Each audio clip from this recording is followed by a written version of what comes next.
Hey guys, is that a nautiloid parked over the dojo? It sure is. You know that's dangerous, right? Risk, Bill. Risk is our business. What? That's what this Spelljammer is all about.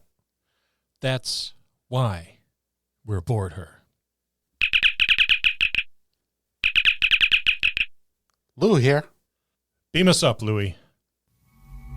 It's Unearthed Arcana's Travelers of the Multiverse this week on the Dungeon Master's Dojo.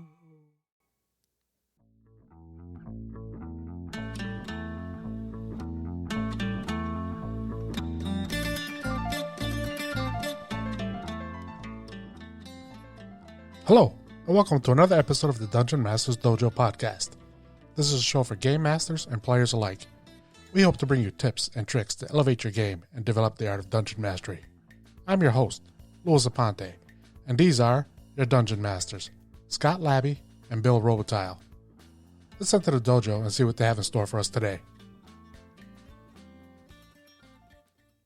I see you both made it. Yeah, The accommodations here are a little cramped, but nice. yeah, it's made for people a little bit more tentacled than we are. Well, And there is a slight odor of fish. And but I like the way the chair feels. I'm glad I wore my girdle today.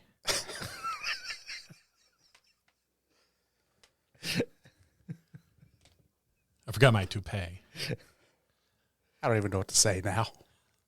You know what I noticed so we streamlined our giveaway, Yes, we did. which is exciting. So it's still happening, and we still desperately want to give away a whole pile of gaming stuff, like a whole pile. Yep. Huge pile. Yeah, and people are starting to leave us messages, which is awesome. So I've been trying to respond to them in a timely fashion. But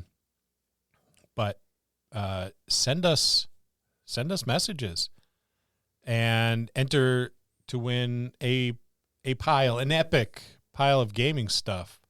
Everything to get you started. Yeah, Start an entire gaming club with the pile we have. yeah, Yep. you easily could. You could, if you're interested in starting a gaming club, this is a good opportunity to get a whole bunch of gaming materials on the cheap, because all you have to do is send a message. It's a big boost. Or if you happen to be someone interested in starting a gaming table, and why wouldn't you be? This is a good opportunity for you to outfit the gaming table, because there's 4 dice trays. 4 dice trays. 12 sets of 12 dice. sets of dice. 12 sets of dice. That's crazy. Yep.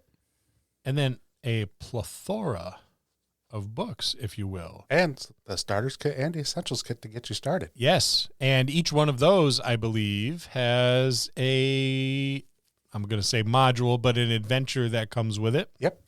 So that's enough for quite a few play sessions. If you want to take a break, there's some OSR material in there too. There's a Rad Hack, the White Box Fantastic Medieval Adventures Brass game. and steel. Brass and Steel, Yep. which is an awesome game. I played it at Carnage Con with Scott Legault. He ran it. It was awesome. Hi, Scott. Hello. Hello. Um, The out of the box adventures. Oh, Yep. yeah, Nerdarchy's Out of the Box Adventures. That is a fine supplement for your 5e D&D game. That is awesome. Awesome. Curse of Strahd. Which is perfect for The Halloween.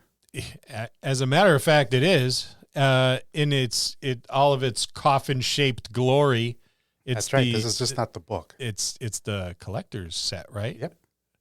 So, why am I...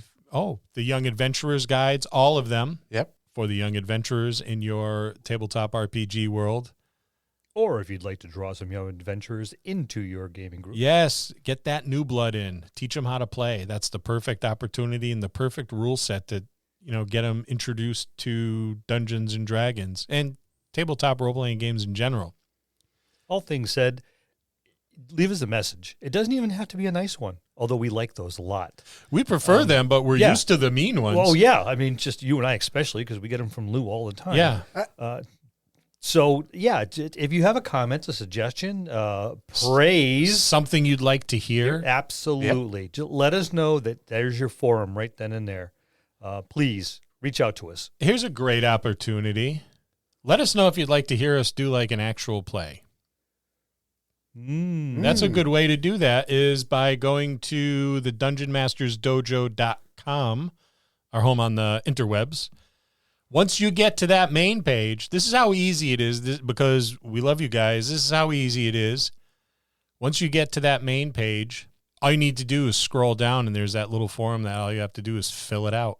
Right there on the bottom of the first page. And press send. And after you've done that, feel free to peruse about the website. Yeah, it's not a bad website. No, you put a lot of work into that. I'm proud. I did. And I know nothing about web design. And I still don't. So that's that. But yeah, we're looking for 500. I know there's more than 500 of you out there.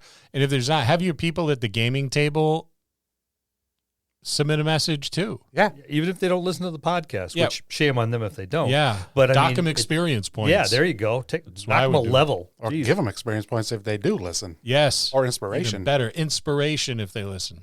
If they listen, they'll have all the inspiration they need. That is a good point. If they don't listen, they will be cursed with Scott's forever rolling ones. Aha. Pass on the Scott die. Yeah, I'm telling you, it sucks. It is. As a player, it's awful. As a DM, it's even worse, but everybody loves it. But we digress a little bit. Yeah, and you know the other thing too is I was looking at all of the I was on the dashboard for where we have our podcast being hosted, and we have a lot of countries out there that are listening, like the U.S. Thank you, the entire U.S.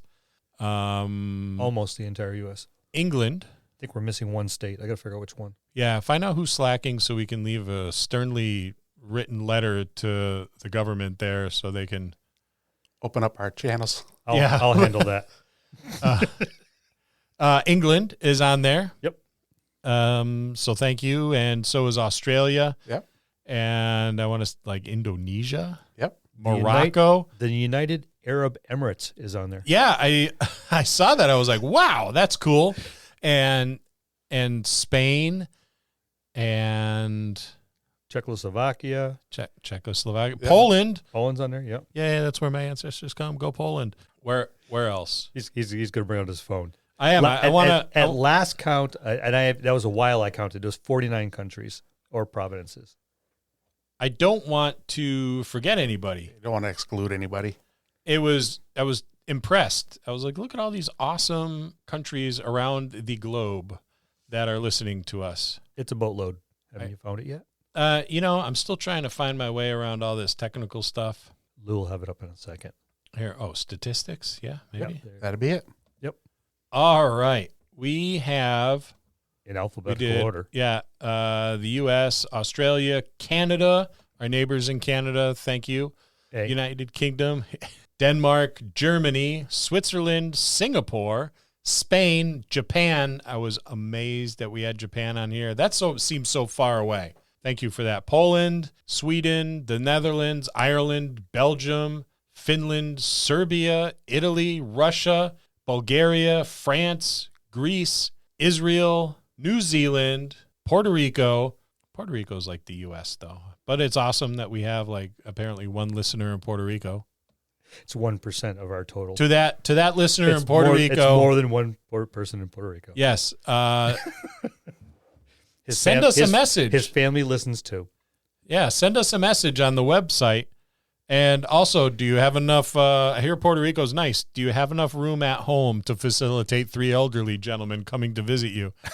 Because it's getting cold here. It is. This morning, I think it was like 44 degrees when I woke up. Yeah, it was a bit frosty. And then there's some unknowns. That must be from the moon base that allegedly doesn't exist, or maybe the Antarctic. Dark side. Yeah. That's a goodly chunk. And Australia has a surprising number of downloads. We may end up a hot commodity in Australia, much like David Hasselhoff's singing career really took off in Germany. Did you really just compare us to David Hasselhoff? We're all about that age. Yeah, we are. We're all about that age. And we look just about as good shirtless. And sing just as well. Yep. So, yeah, that's awesome. Thank you guys for listening, and thank you for being such a diverse Group. listenership. I don't know what you call it in podcasting, but that's awesome. It's nice to know that we are international ambassadors of gaming. Yes. And also, it looks like we're going to have to learn a bunch of new languages. Yikes. Yeah, I could barely speak my native language, so that's going to be a problem. Wow. All right, so thank you. Yeah, we're talking about Travelers of the Multiverse. This got me pretty excited. I like kind of where the resources they pulled these from. I was pumped. Because they pulled from 3 different game systems to put this together. There's There's a few. The names have been changed to protect the guilty. The innocent have nothing to fear. But some of these are straight, just cut and paste from other game systems. I'm excited about this because I don't know if you guys know, but I'm kind of a Star Trek nerd, and anything that involves I never heard that. I wouldn't have guessed. Really? I would not have guessed. I'm pretty pumped that William Shatner went to space. I thought that was awesome. He looked like he was going to shit his pants. He did. Can you blame him? No, I thought it probably would too, but I thought it was not only awesome that he went to space, but it was beautiful that they launched Captain Kirk in a giant phallus-shaped rocket. How appropriate. He rode a giant pecker out of the planet. Yeah, that's perfect for Captain Kirk. I think there should have been some green gal waiting for him when he landed just to freak him out a little bit. Who knows? There probably was. I think there was a Twitter stream that said a bunch of them joking around that they were all going to wear ape masks when he got back. Oh. That would have been perfect. That would have been beautiful. Please continue. Yeah, I lost my place. Oh, so I was really excited when I saw this because I didn't play a lot of Spelljammer, but the Spelljammer I did play, I really enjoyed. Same here. I thought you could do a lot of fun stuff with it. And when Spelljammer came out, there was so much. Yeah, it was a massive set. It was, and you already had all these different gaming worlds, these campaign settings that you could travel to. Yep. And adventure in. So it was perfect. You wanted to spend some time in Kryn and do Dragonlance-y stuff, you could do that. You wanted to go to Arthas, to Dark Sun's world, you could do that. Mm-hmm. Forgotten Realms, Mystara, you could easily change up Mystara to make it into like a 2nd edition compatible. Yeah, I think it was just an easier way to get people. So at low levels, you can start traveling to different realms without having to travel the astral plane because you weren't high enough level to know those spells. Oh, that. And if you had a game master that knew his way around the astral plane, that was a very dangerous place. Yep. Well, Spelljammer wasn't that easy either, but no. It was more manageable. More manageable, yes. So just the thought, right, that maybe we're going to get a taste of Spelljammer is pretty exciting to me. And then there's a tease here, and I think you know what I'm talking about because there's another campaign setting that I would love to see in 5th edition, even though, and I am a firm believer of this, you don't need 5th edition to put out a Spelljammer set or a Dark Sun set or a Kryn set because D&D already did. Correct. And the conversion isn't that tough. All you need is the information, and you're good to go. Yep. But let's dig into it. It seems like creating your character, the new way of creating your character is by having this ability score kind of pool that you can bump your character up, 1, 2, 3 extra points. You don't get it all for like dexterity if you're an elf or constitution if you're a dwarf, which I have mixed feelings about. As OG guys, we still like rolling dice. Yeah, well, I don't. Because my dice are assholes. I was speaking for the majority, not the one. I like to, and I get where they're going with this, the new direction they're going, because not everybody's cookie cutter, and I understand that. You can be a sickly dwarf, though I don't know why you'd be adventuring if you were prone to illness, or a clumsy elf. But I think I just like that elves have certain like racial abilities and have as a whole, as a rule, they're more dexterous and stuff. It's Legolas walking on top of snow and and Lord of the Rings, but I digress. I don't have a big issue with it. Languages.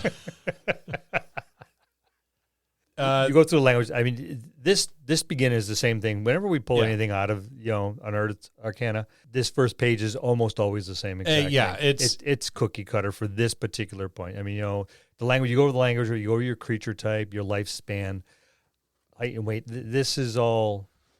It's the same thing with every single thing we go. So, and we started fooling around a little bit with languages when we designed our homebrew campaign setting, where we started giving people characters the languages of the nations that bordered the one that they came from, because it would make much more sense, because they're the ones they're trading with and the ones that have be most likely exposed to. So we get a couple new races, which I think are pretty sweet. Some are new, some are old. Some are very old. Yeah. Very, very old. And I like it. Some are borrowed. Yep. And I like that too.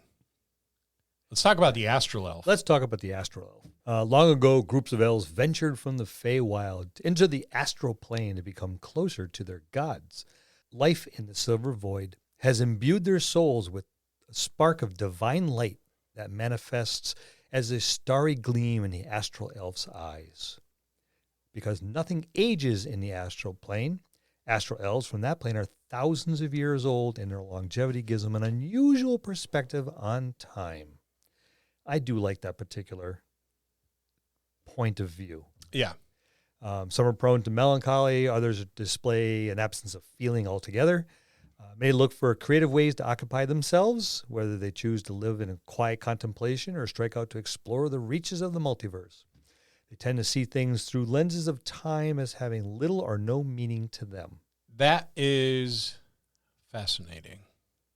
While others display an absence of feeling. We call those Vulcans in the Trek world, but...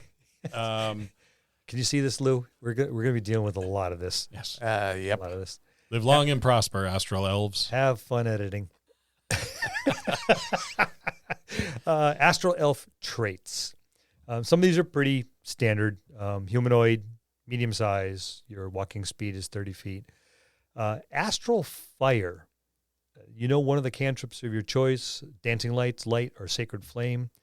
Intelligence, wisdom, and charisma is your spellcasting ability for it. And you choose which when you select your race. That's a nice little touch. That is. It will manifest the spark in their eyes, I guess. Yeah, you can almost understand them picking up even, some very slight spellcasting ability.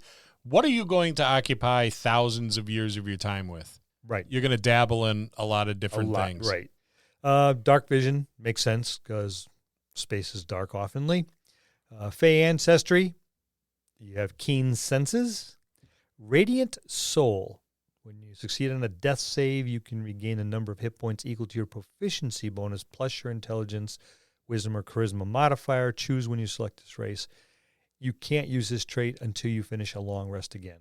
That's kind of really quick. It is. Wasn't there a class that got something similar to this? There was, and I can't remember which one it is. I can't either for the life of me, but it sounds very, very familiar. I can't for the life of me think of it. Yeah, no, I think it was one of the classes we just talked about. I believe not too long ago. I believe so, yeah. Wasn't it one of the cleric classes in that whole Don't Twilight think so. thing? For some reason, I want to say it was I was thinking it was the Undead Warlock. Possibly. That's Jeremy Crawford. Hold on, let me tell him. Hold on, guys. He calls so much. Tell him he knows we record on Mondays. Well, but it's lonely. Well, we'll just let it go to voicemail. Yeah, we don't have time for him today. He keeps rush him offering off us. again. inviting us over for dinner. Hey, come down to Wizards of the Coast. We'd love to show you around. It's like, all right, come on, guys. It's when we get around to it, we'll get that. The helicopter's in the shop right now. We can't fly down. Wouldn't want Lou flying it anyway. I've seen him drive. What? So on the topic of that Radiant Soul, I can't for the life of me remember, and neither can the other two old farts sitting in this room with me. So, but if you do remember, you can go to DungeonMastersDojo.com and scroll to the bottom of the first page and leave a comment. Yes. And that'll automatically enter you into our contest. Into the contest. In case you didn't know about it. Or you could spark up a conversation on the Facebook page. That will not enter you into the contest, but we would love to hear from you. There you go. Problem solved. On to the next one, trance, which the elves get anyways, and then trance proficiencies, which I think is interesting. I don't think elves normally get this. No. Whenever you finish a long rest using your trance trait, you gain 2 proficiencies, each one with a weapon or a tool of your choice. Select from the equipment chapter of the handbook. You mystically acquire these proficiencies by drawing them from shared elven memory, and you regain them until you finish another long rest. Sounds like the Borg, too. It's coming. I like this. I like this this race. I think you could have a lot of fun with it. Playing the character very differently than maybe one would an elf. It's not that much different from an elf. It depends on how you go about it. Yeah, because elves are usually a little bit lighthearted, and get disgusted with some of the other races. I can see playing this thing absolutely deadpan all the time. Yep, I would play this thing completely emotionless. I mean, after a few thousand years, that'd be a huge stretch for you too, Bill. It would. I mean, it's so out of my wheelhouse. But I like to take on new challenges. Like I had banana pudding instead of tapioca. Really? Well, I got mixed up. I couldn't see it when I put it off the shelf. Right. But it was actually baby food. He didn't see the label. It doesn't just say it's still good. Sounds like the visiting nurse was still feeding it to him. He didn't. Well, maybe that's why she burped me. Yeah. I kind of like that. It's a strong woman. So yeah, this would be a fun race. I said I would play it deadpan. That would be me. Or you can play it with that zest of life kind of. I've been around for 1,000 years, and he's thirsting for new experiences. Desperately. Because he hasn't had anything new happen in a very long time. Go ahead. Make the comparison. Like the Q, right? Not quite like the Q. I was never a big Q fan. Oh, but it's part of Star Trek. It is, but I don't like everything that's Star Trek. Like, and you call yourself a fan? I do, because I'm a Star Trek purist. Mute him. Muted. There. I'll take care of that. All right, so Bill, let's move on. Let's talk about the autognome. Oh, why don't you take this one, Lou? This is right up your alley. It is. Okay. He reached over and unmuted himself. Yes. Aha. Discovery is not true Star Trek, and Picard is good science fiction, but it's lousy Star Trek. So there, I've said it. Lou. Dare you mute me? Autognomes are mechanical beings built by rock gnomes. That's interesting in itself. Yes, it is.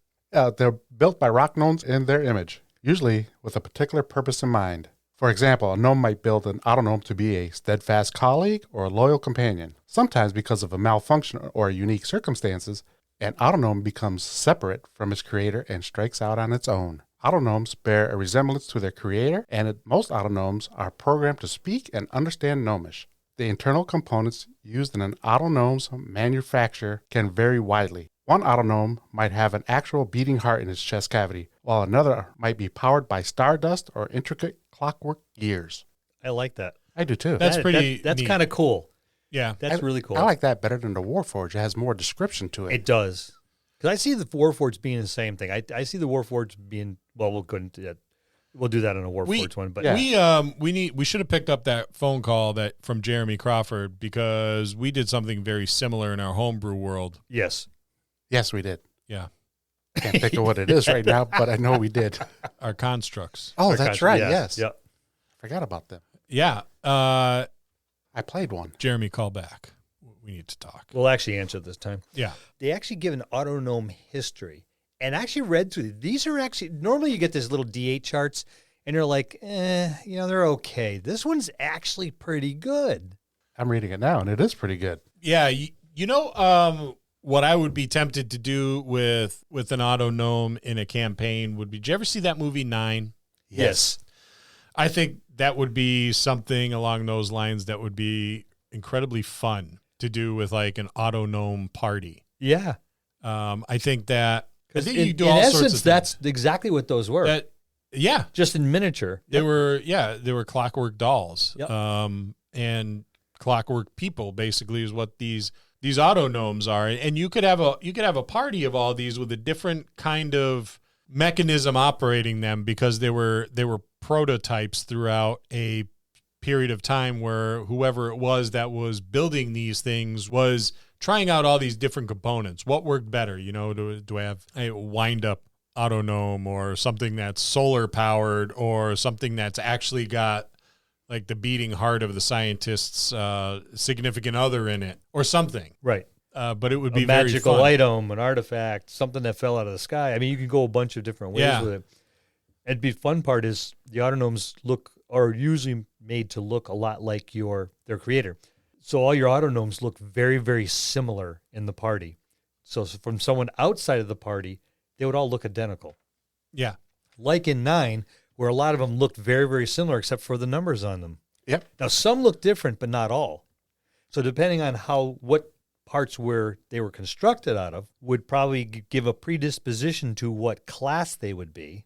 Yeah, exactly.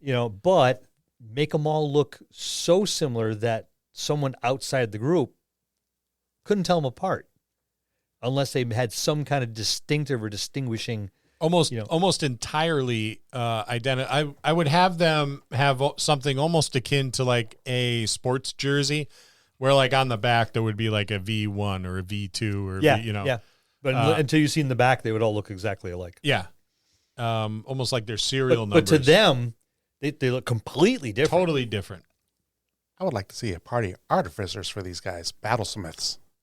Because they're going to create their own little construct too, that they can ride into battle, because they are small. Yeah. So you make an autognome artificer. Yep. Dun, dun, dun, dun. Yeah, rolling over all this.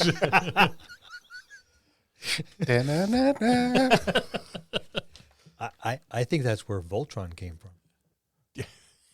Combine into a giant robot and fight a Tarrasque, With which would be awesome. That would be awesome. Okay, that's man. All right, so we thought of it first. Yep. You heard it here first. We thought of it first. Pen to paper tonight when I get home. Why don't you go over to traits? Trying to think of how to put a whiteboard in my shower. All right, so the autognome traits. Paint the wall and use grease markers. Yeah, you're a construct. They're small, 30-foot walking speed. You're encased in thin metal or some other durable material. Now, while you're not wearing armor, your base armor class is 13, plus your dexterity modifier. So that's pretty good. That's pretty good. And it makes sense, too. It does. Built for success. You can add a D4 on one attack roll, ability check, or saving throw you make. And you could do so after seeing the D20, but before the effects of the roll are resolved. That's nice. That is nice. Kind of like guidance. Yeah, almost. Yeah. You can use this trait a number of times equal to your proficiency bonus, and you regain all after a long rest. Mechanical nature gives you a resistance to poison damage and immunity to disease, and you have advantage on saving throws against being paralyzed or poisoned. You don't need to eat, drink, or breathe.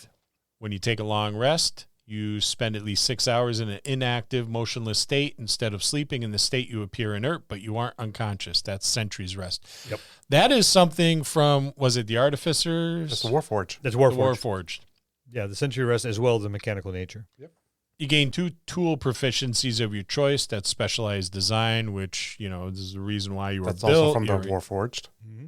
If the mending spell is cast on you, you can expend a hit die, roll it, and regain a number of hit dice equal to the roll plus your constitution modifier for a minimum of 1 hit point. In addition, your creator designed you to benefit from common spells that preserve life, but that normally don't affect constructs, such as Cure Light Wounds, Healing Word, and Spare the Dying. I think that's different from the Warforged. That different. is. Yeah, Yes. that's And that's kind of cool. It is. that Because when we played the construct in your game, I was limited to only getting healed by mending spells. Yes. Pretty neat. I think you could have a lot of fun with the autognome, and I'm already kind of like churning around some ideas in my head. And when we're doing Tasha's, I just noticed one big difference. I believe the Warforged is considered a humanoid creature. It is.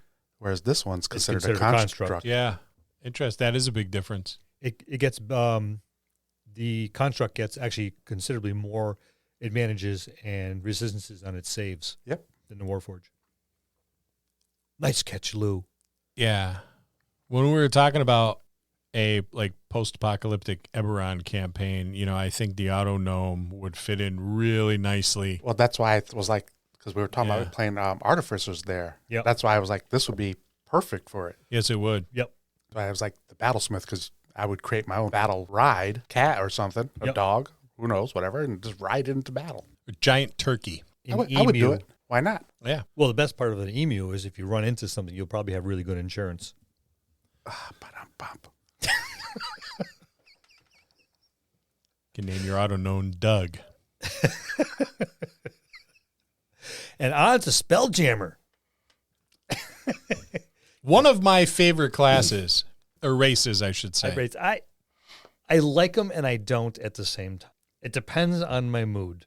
We're, of course, talking about the giff. I think I'm with you on this one. It's either you like it or you don't. It depends on what's happening at that time. It depends on, basically, it depends on the campaign setting. And who's playing it. Yeah.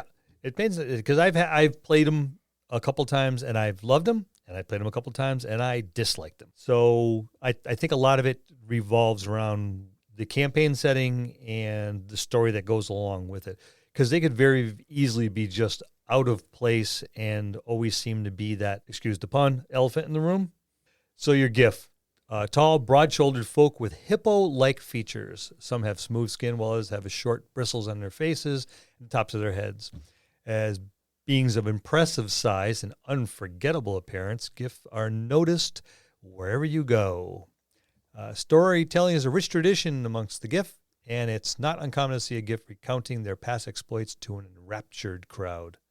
Having a friendly giff nearby when a tavern brawl erupts can also be useful, for a giff can usually more than hold their own when pleasant revelry dissolves into fisticuffs. The giff are split into two camps concerning how their name is pronounced. Half of them say it with a hard G, half say it with a soft G. Disagreements over the correct pronunciation often bloom into hard feelings, loud arguments, and head-butting contests, but rarely escalate beyond that. So you have your traits, your humanoid, medium, walking speed's 30 feet, and you have a swimming speed equal to your walking speed. And if you take a dump in the water, your tail spins around like a propeller. Extra movement speed. I just tough to follow him. Loved playing a giff. Did you? I had a giff engineer, and he had a big mustache, like a walrus, and was extremely territorial of his little engine room. So if you come in, he'd like flip out because you were just in the way, much like a hippopotamus does if you're floating down its river.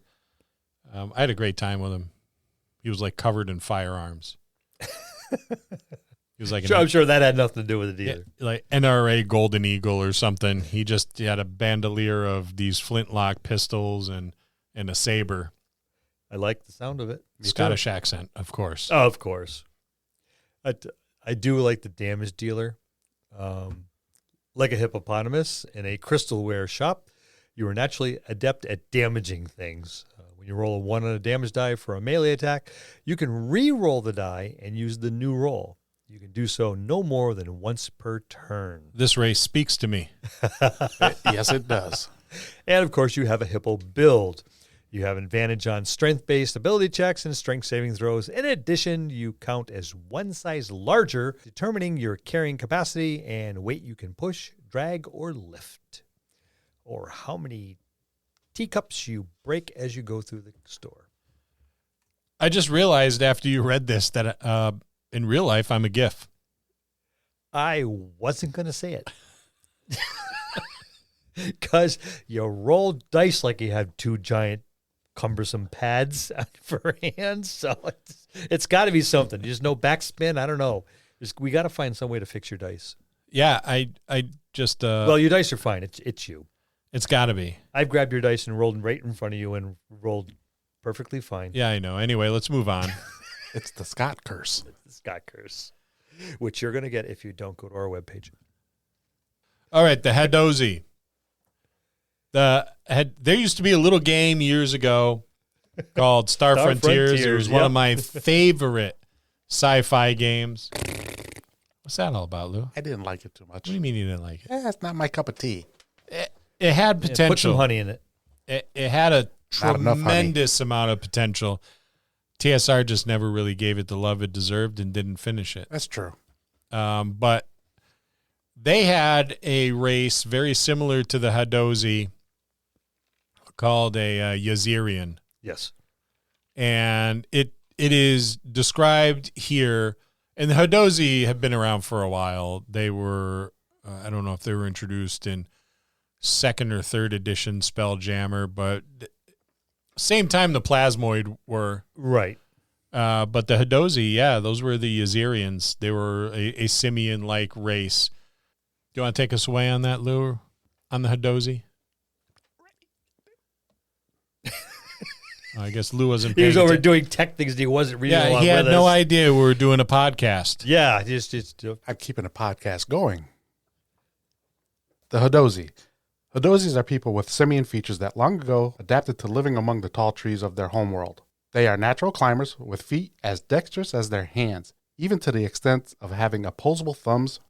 Membranes of skin hang loosely from their arms and legs. When stretched taut, these membranes enabled the hadozee to glide. The first hadozees were hunted by large natural predators. To survive in this hostile environment, they developed an instinctual sense of community. Today, that same instinct compels many hadozees to cultivate friendships, knowing there is safety in numbers. It's like being a D&D player in the 80s. I have loose hanging skin underneath my arms. So when I trip down the stairs, I can just spread out my arms and just glide to the bottom and not break my hip. Because, like the hadozee, I have glide.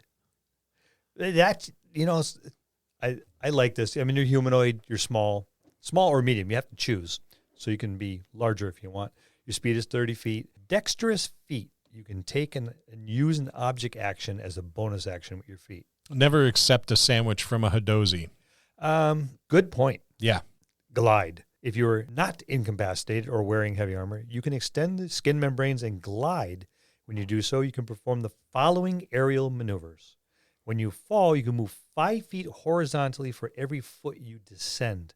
That's a long glide. That can be. Yeah. That's a long glide. And when you would take damage from a fall, you can use your reaction to reduce the fall's damage to 0. That's pretty damn good.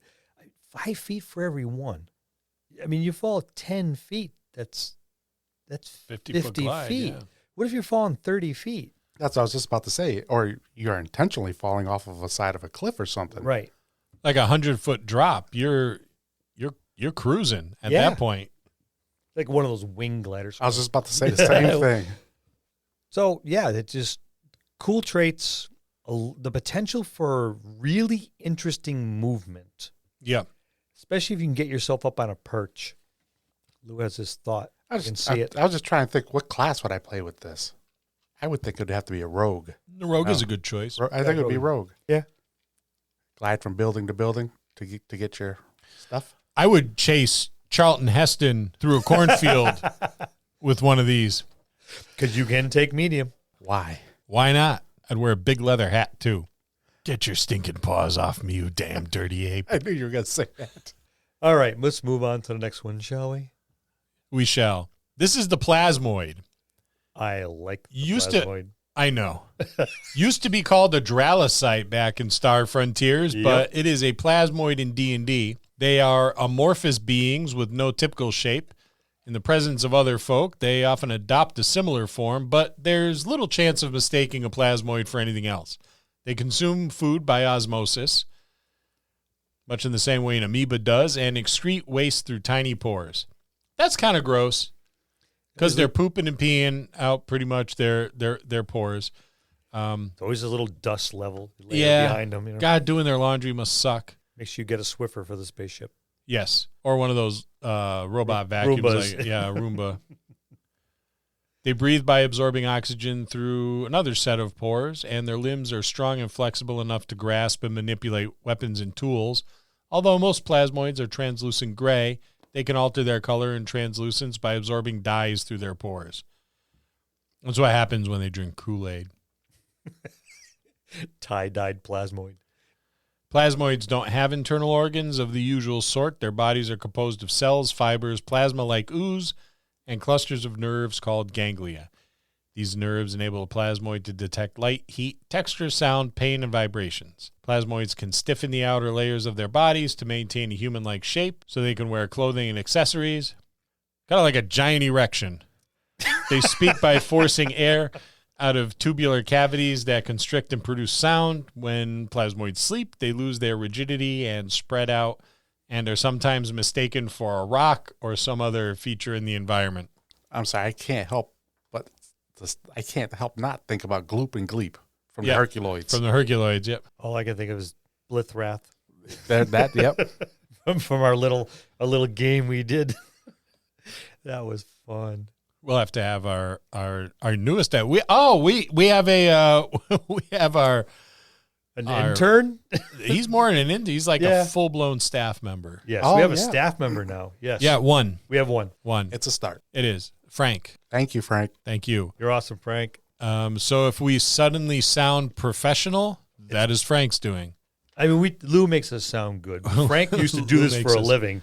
Yeah. So he's taken on some of the editing to lighten the load on our poor producer person here, Lou. Thank you, Frank. Yes, and since that time, I will have you know that we have gotten longer to-do lists. Yes, because now we're getting it from two sides. Yes, and Lou has extra time to tell us we're not doing enough work. Oh, no, we're even getting stuff from Frank now, too. Yeah. There's a text stream that just came through a few days ago. Yeah, we did. Where he mentioned there's a whole series of things that I said that he's going to cut. Yet which normally Lou would do. The editing room floor. It's a war room. It's a war room, yes. I'm responsible for about 2/3 of it. Thank you very much. So they have traits. Yes, they do. They are an ooze. They are an ooze. So if going to a family picnic at a plasmoid's house must be interesting. You see the gray ooze, the black pudding, the gelatinous cube. They are medium or small. Choose the size. Walking speed is 30 feet. They're amorphous. You can squeeze through a space as narrow as an inch wide, much like a gelatinous cube. Yep. Provided you are wearing and carrying nothing, so you got to be totally naked for that.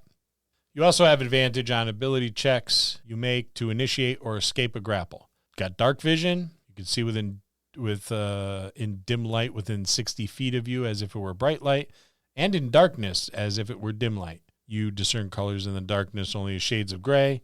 You can hold your breath for an hour. You have resistance to acid and poison damage, and you have advantage on saving throws against being poisoned.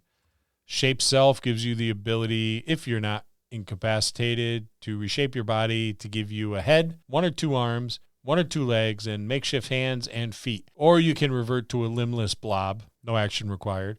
As a bonus action, you can extrude a pseudopod that is up to 6 inches wide and 10 feet long, or reabsorb it into your body.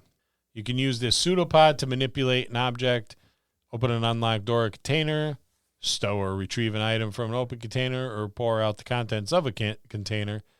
The pseudopod can attack, activate magic items, or carry more than 10 pounds. Very, very much so like the Dralocite. Very, very much so. But the 2nd or 3rd edition Plasmoid was very similar to the Star Frontiers Dralocite. There's a D20 Modern book that came out. I wanted to say it was around 4th edition, that in the very, very back, they had the Star Frontiers races in it. Oh, did they? Okay. Yeah. That's cool. Yeah, I thought it was pretty neat, but I still think Star Frontiers needs to get its own kind of love. And I thought I read somewhere that they are going to start working on that again. That would be outstanding if they did that. I hope making it 5e compatible. For some reason, I want to say I read that somewhere. Well, it makes sense because they're halfway through it with just a couple of the races here. Yeah. Yeah, and the thri-kreen isn't entirely different from the Vrusk. It's just more cooler.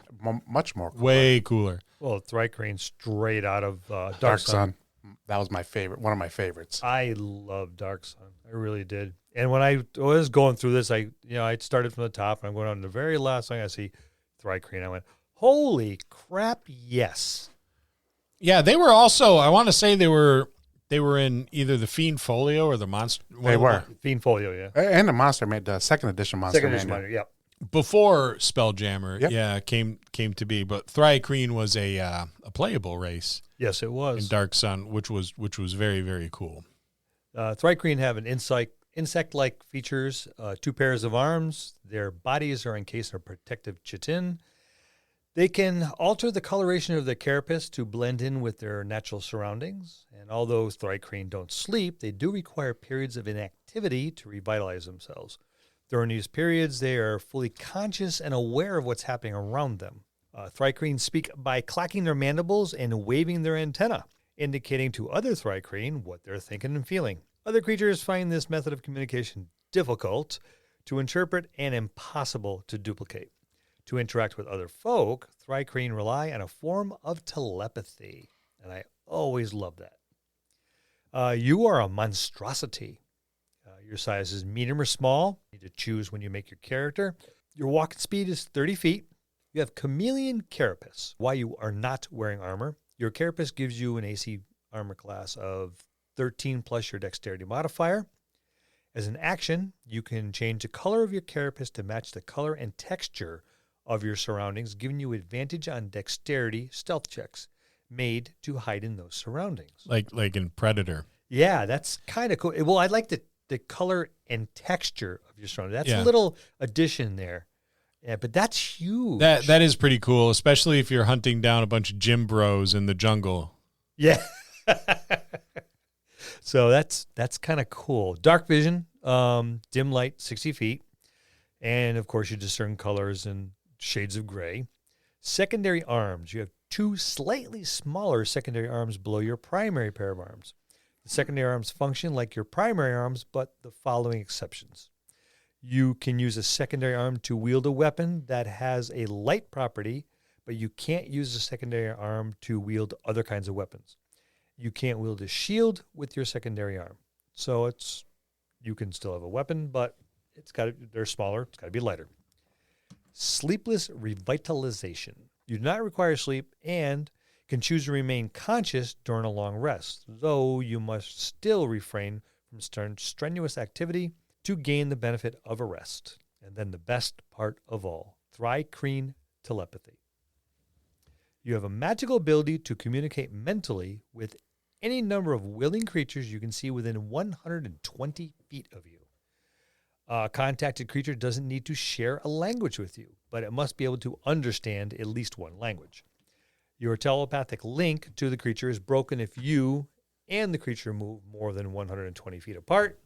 If either of you is incapacitated or either of you mentally breaks the contact, no action required. 120 feet's a good distance. That is. You can address a loud crowd. Yeah. Pretty easily with the telepathic feature there that they get. I think you would have to, when playing a thri-kreen, you would have to play it very differently than you would any of the other races. Well, yeah, you're an insect. Yeah, it would start with. Yeah, it would almost be like how the lizard man race is a very different. There's a different mentality amongst the lizard people. Mm-hmm. Much of that you would have to kind of bring into that whole mindset or psychology of a thri-kreen. So they would be very different. Well, you have a lot of different ways to go too, because even to be in it, you can do the praying mantis, loner bit. You can do the colony communal thought where these are the people I'm with. This is my colony.